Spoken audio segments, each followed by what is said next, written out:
జై గురుదత్త శ్రీ గురుదత్త ద్విసప్తాహ పారాయణలో 11వ రోజు 40వ అధ్యాయం.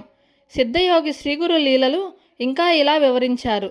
గంధర్వపురానికి ఒకనాడు నరహరి శర్మ అనే కుష్ఠిరోగి వచ్చాడు. అతడు స్వామికి నమస్కరించి చేతులు కట్టుకొని ఇలా మనవి చేసుకున్నాడు. స్వామి, నాకు ఈ కుష్ఠవ్యాధి రావడం వలన ఎవరూ నా ముఖం కూడా చూడకుండా నన్ను తిట్టుకుంటున్నారు. నేను వేదం అభ్యసించినప్పటికీ ఈ వ్యాధి వలన ఎవరూ నన్ను భోజనానికి కూడా పిలవడం లేదు. అందరికీ జుగుత్స కొలుపుతూ ఇలా బ్రతకడం కంటే చచ్చిపోవడమే మేలనిపిస్తున్నది. ఈ బాధ భరించలేకున్నాను. మీరే దిక్కని ఇక్కడికి వచ్చాను.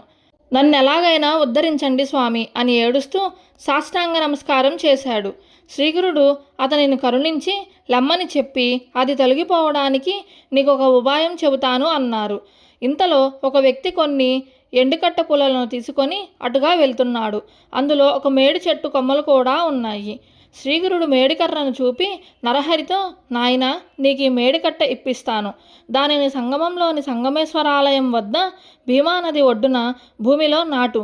నిత్యము స్నానం చేసి ఈ రావి చెట్టుకు ప్రదక్షిణం చేసి 2 కుండల నిండుగా నీరు తెచ్చి 3 పూటలా ఆ ఎండుకట్టకు పోస్తుండు. అది ఎప్పుడు చిగురిస్తుందో అప్పుడే నీ పాపం పోయి నీ శరీరం స్వచ్ఛమవుతుంది. వెళ్ళు అని అన్నారు.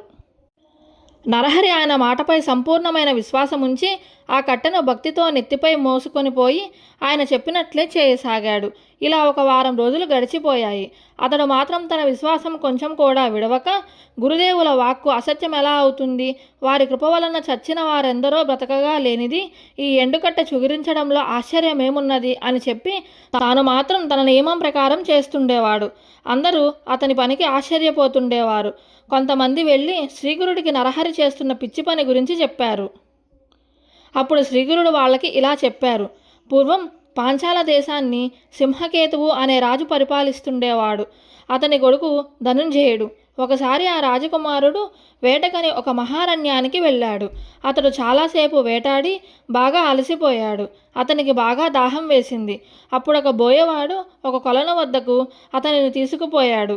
ధనుంజయుడు దాహం తీర్చుకొని ఆ పక్కనే ఉన్న ఒక దేవాలయానికి వెళ్ళి అక్కడ విశ్రాంతి తీసుకున్నాడు. ఆ దేవాలయంలో ఒక పక్కన పడి ఉన్న ఒక శివలింగాన్ని ఆ బోయవాడు తీసుకొని దానిని తదేకంగా చూస్తూ ఎంతోసేపు ఉండిపోయాడు. రాజకుమారుడు అది చూచి, నీకు ఈ లింగం ఎందుకు అని అడిగాడు. బోయవాడు, అయ్యా, నాకు చాలా కాలంగా శివపూజ చేసుకోవాలనే కోరిక ఉన్నది. అయ్యా, నేను అడవిలో పెరిగిన వాడిని. దీనిని ఎలా పూజించాలో నాకు తెలియదు. దయతో దీనిని పూజించే విధానం చెప్పండి. మీరే నా గురుదేవులు అని నమస్కరించాడు. ఆ రాజకుమారుడు ఇలా చెప్పాడు. నీ ఇంట్లో ఒక చోట శుభ్రం చేసి స్థాపించు. నీవు నీ భార్యతో కలిసి శ్రద్ధగా నిత్యము పూజ చేయి. ప్రతిరోజు శ్మశానం నుండి చితాభస్మము తెచ్చి అది శివునికి అర్పించు. నీవు ఎప్పుడు ఏమి తిన్నా సరే ముందుగా దీనికి అర్పించి ఆయన ప్రసాదంగా తింటూ ఉండు అని చెప్పాడు. ఆ బోయేవాడు ఇంటికి వెళ్ళి ఆ ప్రకారమే చేయసాగాడు. ఒకరోజు ఎంత వెతికినా అతనికి చితాభస్మం దొరకనే లేదు. అతడెంతో బాధపడి తన భార్యతో, అయ్యో, ఈరోజు శివునికి పూజ సరిగా జరగలేదు. నేనెంత వెతికినా బూడిద దొరకనే లేదు. ఈ ఒక్కరోజు ఆయన చెప్పినట్లు చేయకపోతే ఇన్ని రోజులుగా చేస్తున్న పూజంతా వ్యర్థమైపోతుంది. పూజా సమయం కూడా దాటిపోయింది. ఇంకా నేనేమి చేయాలి అని దుఃఖించాడు. అతని భార్య అతనిని ఓదార్చి, దానికోసం అంత బాధపడతారేమి? మన ఇంట్లో ఎన్నో కట్టెలున్నాయి. వాటితో నన్ను దహనం చేసి ఆ బూడిద శివునికి అర్పించు. భయపడవద్దు. నీవు వ్రతభంగం చేసుకోవద్దు. శివపూజ కోసం నా శరీరమే అర్పించడం కంటే సంతోషమేమున్నది అని ధైర్యం చెప్పింది. ఆడదానిని చంపినందుకు నన్నందరూ నిందిస్తారు. అంతటి పాపం చేస్తే శివుడు కూడా నన్ను క్షమించడు. నీ తల్లిదండ్రులకు కూడా అన్యాయం చేసిన వాడినవుతాను అంటూ వలవలా ఏడ్చాడు. ఆమె, నాపై నీకంత మోహం ఎందుకు? పుట్టిన తర్వాత ఎవరైనా చావవలసినదే కదా. నా తల్లిదండ్రులు నన్ను నీకు అప్పగించాక నేను నీ దానినే కదా. నీ ప్రాణాన్నైనా నన్ను శివునికి అర్పిస్తే అందులో తప్పేమిటి? అది నా అదృష్టమే కదా. అలా చేస్తే శివుడు మనిద్దరినీ రక్షిస్తాడు అని పట్టుపట్టి చివరికి అతనిని ఒప్పించింది. ఇంట్లోకి వెళ్ళి తలుపులు వేసుకొని ఇంటికి నిప్పు పెట్టి సర్వము భస్మం అయిపోయాక దానినంతా భక్తితో శివలింగానికి అర్పించి ఎంతో ఆనందించాడు. తర్వాత ఏకాగ్రమైన మనస్సుతో హృదయపూర్వకంగా శివునికి నమస్కరించి అలవాటు ప్రకారం ప్రసాదం తీసుకురమ్మని తన భార్యను కేక వేశాడు. శివుని అనుగ్రహం వలన ఆమె తిరిగి బ్రతికి శరీరంతో నడిచి వచ్చింది. వారిద్దరూ శివుని ప్రసాదం తిన్నాక చూస్తే వారి ఇల్లు వెనుకటి వలె చెక్కు చెదరకుండా నిలిచి ఉన్నది. శివుడు వారికి సాక్షాత్కరించాడు. వారు నమస్కరించగానే జీవితాంతం వారు 1,000 సంవత్సరాలు స్వర్గంలో నివసించేలా వరమిచ్చి అదృశ్యమయ్యాడు. దేని ఎందైనా పూర్ణ విశ్వాసం ఉండాలే కానీ ఎంతటి ఫలితమైనా లభించగలదు. కనుక ఆ కుష్ఠిరోగి అయిన నరహరి చేస్తున్న సేవకు ఫలితం ఉండకపోదు. ఎవరి భావనకి తగిన ఫలితం వారికి తప్పక లభిస్తుంది అన్నారు శ్రీగురుడు. కొద్దిసేపట్లో స్వామి సంగమానికి వెళ్ళి అక్కడ తమ అనుష్ఠానం పూర్తి చేసుకొని ఆ కుష్ఠిరోగి వద్దకు వెళ్ళి తమ కమండలంలోని నీరు తీసి ఆ ఎండిన మేడికర్ర మీద చల్లారు. మరుక్షణమే అది చిగురించింది. అది పెరిగి చిన్న మేడి చెట్టు అయింది. దానిని చూస్తున్న నరహరికి కూడా కుష్ఠరోగం అదృశ్యమై అతడి శరీరం బంగారు ఛాయతో మెరిసిపోసాగింది. నరహరి పారవస్యంతో శ్రీగురుని అష్టకంతో స్తుతించాడు. ఈ అష్టకం ఘోరమైన సంసారం అనే సముద్రాన్ని తరించడానికి మంచి సాధనము. ఈ శ్లోకంలో శ్రీగురుణ్ణి విష్ణువుగా ఈ విషయంగా స్తుతించాడు. 1,000 సూర్యుల తేజస్సు, 1,000 చంద్రుల చల్లదనం కలిగిన దేవతలందరి చేత పూజించబడే విశ్వాశ్రేయుడు శ్రేష్ఠుడైన అత్రిపుత్రుడైన ఓ నరసింహ సరస్వతి స్వామి, మీకు నమస్కారము. నన్ను రక్షించు. మోహపాశమనే అజ్ఞాన అంధకారాన్ని నశింపజేయగల జ్ఞానసూర్యుడు, విశాలమైన నేత్రములు కలవాడవు, భక్తులకు వరములిచ్చే లక్ష్మీపతి అయిన ఓ నరసింహ సరస్వతి, నీకు నమస్కారము. నన్ను రక్షించు. మనసులో ఉద్భవించిన హర్షడ్వర్గం అనే మదగజాన్ని శాసించగల అంకుశము వంటి వారు మీరు. సత్యము, సర్వానికి సారభూతమైన పరమాత్మతత్వమే మీరు. భక్తవత్సలుడు, సర్వభూతకర్త అయిన పరమాత్మ యొక్క అవతారాలన్నిటిలోనూ శ్రేష్ఠుడైన శ్రీపాద వల్లభ ఓ నరసింహ సరస్వతి, మీకు నమస్కారము. ఆకాశము, వాయువు, తేజస్సు, జలము, భూమి అను పంచభూతాత్మకమైన సృష్టికి కర్తవయ్యుండి సూర్యచంద్రులే నేత్రములుగా గల సర్వసాక్షివి నీవు. జీవులపై నీకు రాగద్వేషాలు లేకున్నా నీవు భక్తుల పాలిట కామధేనువు. ఓ శ్రీగురు నరసింహ సరస్వతి, నీకు నమస్కరిస్తున్నాను. నన్ను రక్షించు.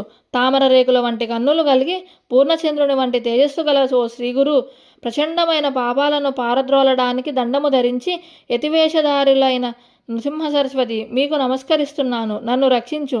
మీ పాదకమలాలను వేదాలు శాస్త్రాలు స్తుతిస్తున్నాయి.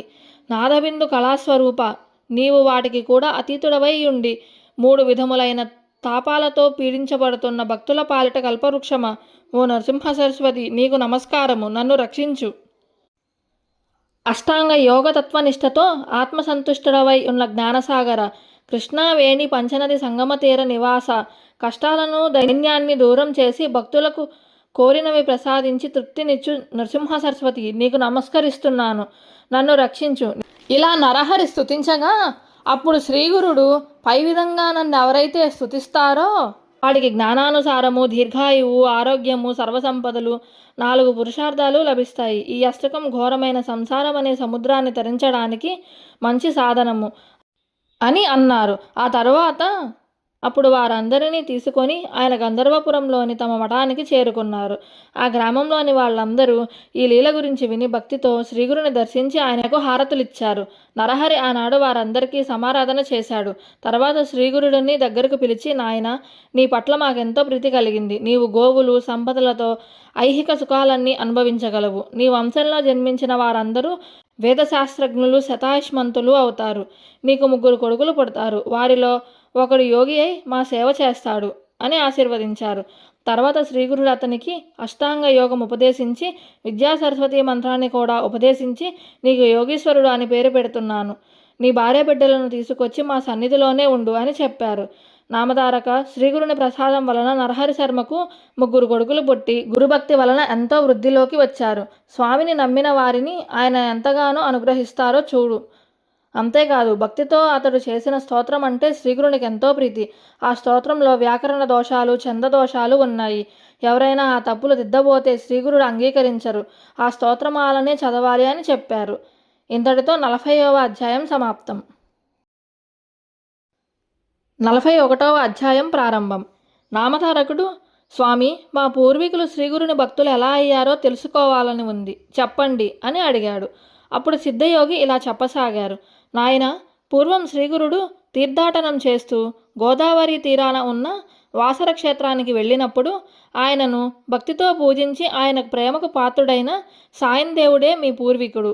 ఒకనాడు శ్రీహరి దర్శనానికి ఈ గంధర్వపురం వచ్చాడు. శ్రీగురునికి నిలయమైన ఈ గంధర్వపురం కనబడగానే భక్తి శ్రద్ధలతో అడుగడుగునా సాష్టాంగ నమస్కారాలు చేస్తూ మఠానికి చేరుకున్నాడు. అక్కడ శ్రీగురుని దర్శించగానే ఆయనకు సాష్టాంగ నమస్కారం చేసి తన జుట్టుతో వారి పాదాలు తుడిచి దగ్గస్వరంతో నలుదిక్కులు పాకిన ఆయన లీలను స్తుతించాడు. శ్రీగురుడు సంతోషించి సాయందేవుడి తలపై చేయి పెట్టి, నాయనా, నీవు మాకు పరమభక్తుడవు. నీ స్తోత్రం వలన నాకు సంతోషమైంది. నీ వంశస్థులందరూ మా భక్తులై చిరకాలం వర్ధిల్లుదురుగాక అని ఆశీర్వదించారు. తర్వాత శిష్యులందరితో, మీరంతా సంగమంలో స్నానం చేసి అశ్వత్థ వృక్షాన్ని సేవించి పంక్తి భోజనానికి రండి అని చెప్పి సాయందేవునితో, నీవు కూడా వారితో వెళ్ళిరా, ప్రసాదం తీసుకొందువు అన్నారు. అందరూ సంగమానికి వెళ్ళి వచ్చాక అతడు శ్రీగురునికి పూజ చేసి భిక్ష ఇచ్చాడు. తర్వాత అతని దగ్గరికి పిలిచి, నాయనా, నీవెక్కడుంటున్నావు? నీ భార్యాబిడ్డలు క్షేమమా? చాలా కాలానికి కనిపించావు అని అన్నారు. స్వామి, నా భార్యాబిడ్డలు ఉత్తర కాంచీపురంలో ఉన్నారు. నా కుటుంబ భారమంతా కొడుకులు చూసుకుంటున్నారు. కనుక నేను మీ పాదాల చెంత ఉండి సేవించుకోవాలని వచ్చాను.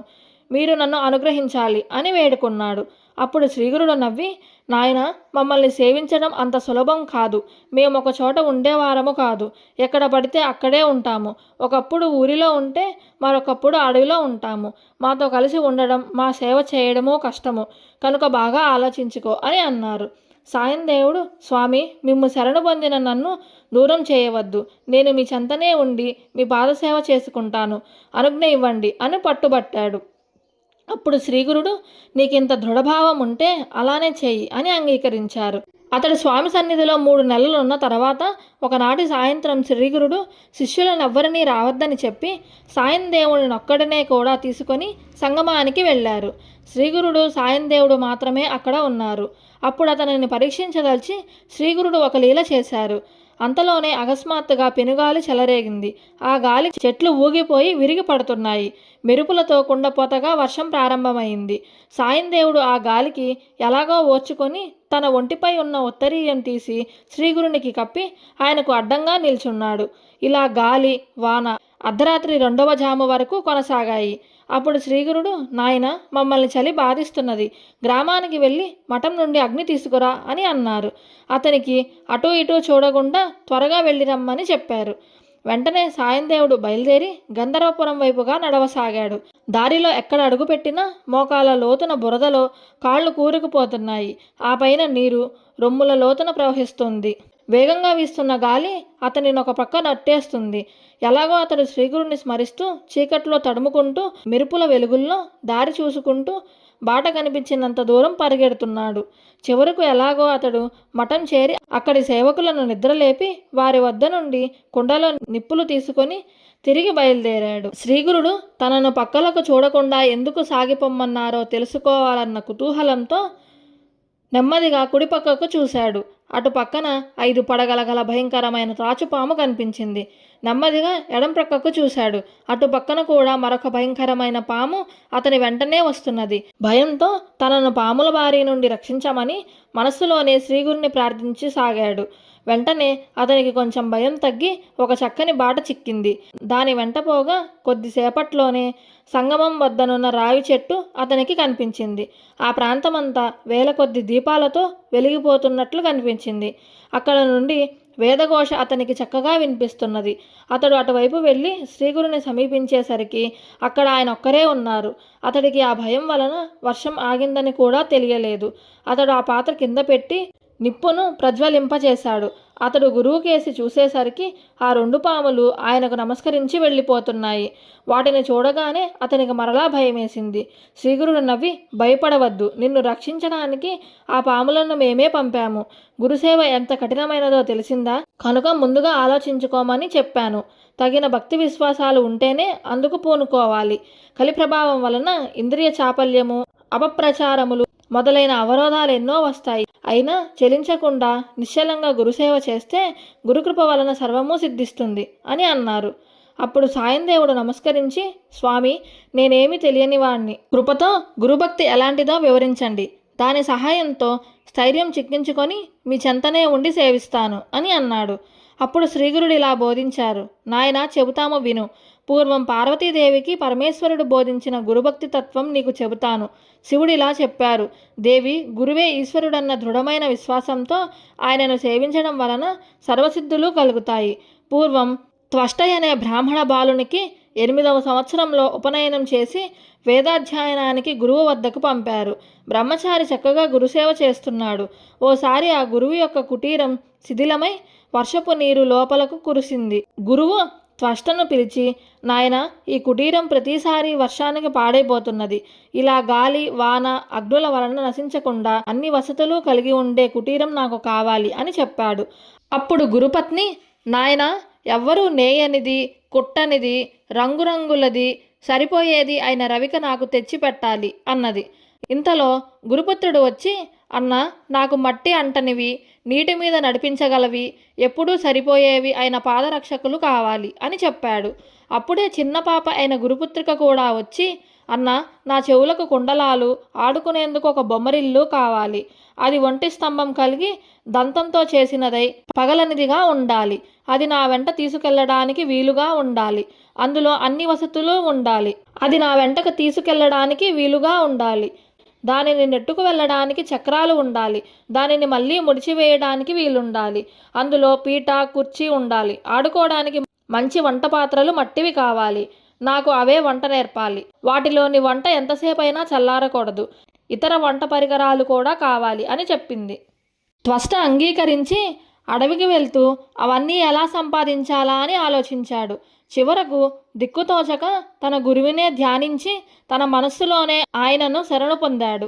అలా పోతుండగా అతనికి ఒక చోట ఒక అవధూత కనిపించి, నాయనా, నీవెవరువు? ఇంత చిన్నవాడవు, ఈ ఘోరమైన అరణ్యంలో చింతాక్రాంతుడవై తిరుగుతున్నావేమి అని అన్నాడు. ఆయనను చూడగానే త్వష్టకు మనస్సు శాంతించింది. తన గురువే ఆ రూపంలో దర్శనమిచ్చినట్లు అనిపించింది. అతడు ఆయనకు నమస్కరించి, స్వామి, ఈ నిర్మానుష్యమైన అరణ్యంలో మిమ్మల్ని చూడగానే మీరు సాక్షాత్తు ఈశ్వరుడని నాకు తోచింది. మీ దర్శనం మాత్రం చేతనే నా మనసు స్థిరపడి ఆనందం లభించింది అని తాను సాధించవలసిన కష్టతరమైన పనుల గురించి విన్నవించుకున్నాడు. అవధూత అతనిని ఆశీర్వదించి, నాయనా, నీవు కాశీ వెళ్ళి విశ్వనాథుని పూజించు అని చెప్పారు. అప్పుడు శిష్యుడు, స్వామి, కాశీక్షేత్రం ఎక్కడున్నది అని అడిగాడు. అప్పుడు ఆ మునిశ్రేష్ఠుడు, కాశీకి నిన్ను నేను స్వయంగా తీసుకుపోతాను. నీ వలన నాకు కూడా విశ్వనాథుని దర్శనం అవుతుంది అని చెప్పి తన లీలల చేత అతనిని మనోవేగంతో కాశీకి తీసుకువెళ్ళాడు. 41వ అధ్యాయం సమాప్తం. ఇంతటితో ఈరోజు పారాయణ పూర్తయింది. జై గురుదత్త, శ్రీ గురుదత్త.